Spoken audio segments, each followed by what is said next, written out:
I came knocking on your door 1,000,000 times, and you laughed at me. The first encounter with Alex Jones is usually a surreal one.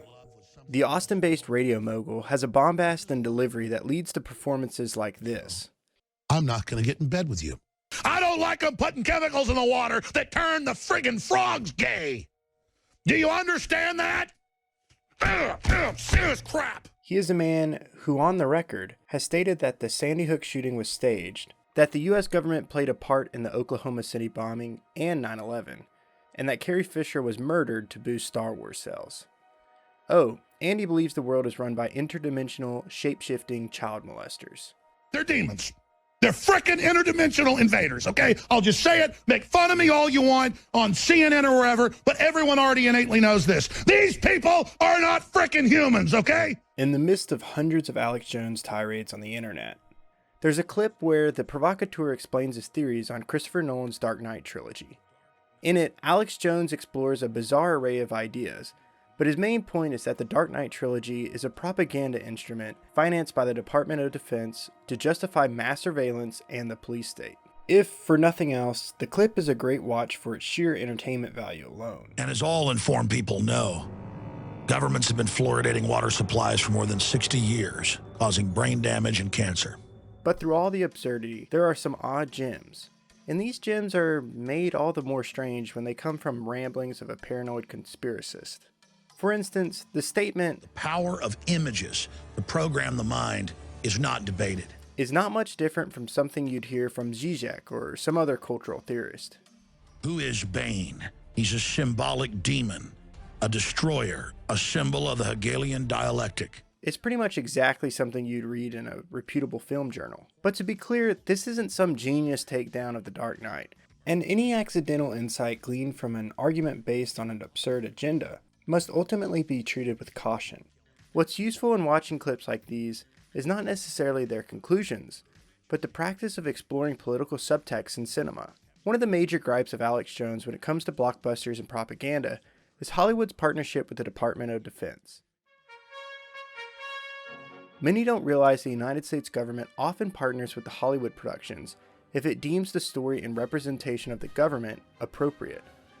The relationship between Hollywood and the American military is a long one, and is chronicled by Lawrence Swede in his book Guts and Glory, The Making of the American Military Image in Film. In it, Swede states Hollywood's reputation with the DoD is one of mutual exploitation. Filmmakers get equipment and locations to add production value, while the military has creative influence on its representation and culture. It suddenly occurred to me, said Swede, that people in the US have never seen the US lose a war. And when President Johnson said we can go into Vietnam and win, they believed him because they had seen 40 years of war movies that were positive. But not all movies qualify for help from the Department of Defense. The vast majority of productions are turned down, and some production companies prefer to not coordinate with the military. A famous example of this is Joss Whedon's first Avengers film. The Department of Defense had an infamous gripe with the film, due to its unreality. But it wasn't the thundering demigod or the green Mr. Hyde that made the military confused. Instead, it was the interactions between the international agency S.H.I.E.L.D. and the US government that the DoD found cause for concern. Besides allowing the production to film some Humvees, the US military mostly left the Avengers team alone. But even without the influence of the DoD, the Avengers still has plenty of material for someone to consider a propaganda reading of the film.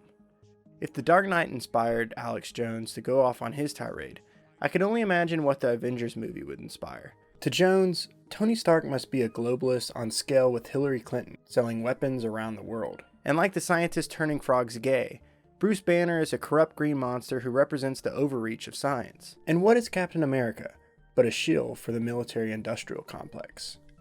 But more than provide the subtext to a bizarre Alex Jones interpretation, The Avengers offers plenty of material for normal audiences to understand what roles propaganda plays in modern Hollywood. When we say propaganda, we don't mean some intentional messaging program by a government. We've already stated that the government didn't want a part in the making of the Avengers. Instead, the propaganda present in the Avengers is a more subliminal, implicit one. To borrow the term from cultural critic Slavoj Žižek, what's at play in the Avengers is ideology. These are ideas that are so ingrained in a society or a group of people, they either 1. Don't recognize they exist, or 2. have no other way of thinking about the world. So who are the heroes of the Avengers? There's a capitalist in Tony Stark, a patriot in Captain America, a scientist in Bruce Banner, and the son of God in Thor. It's likely that the widespread appeal of the Avengers has to do with the four main characters representing the four major pillars of American life: the economy, the military, science, and religion. No one is suggesting this is conscious or deliberate, but in the attempt to craft a story of mass appeal, the ideology that describes the social order of that mass would naturally come through. In fact, most popular films say a lot about the societies they were created in. So the next time you enjoy a blockbuster, try to consider not only what the movie says about your community, but also what it means for your place in it.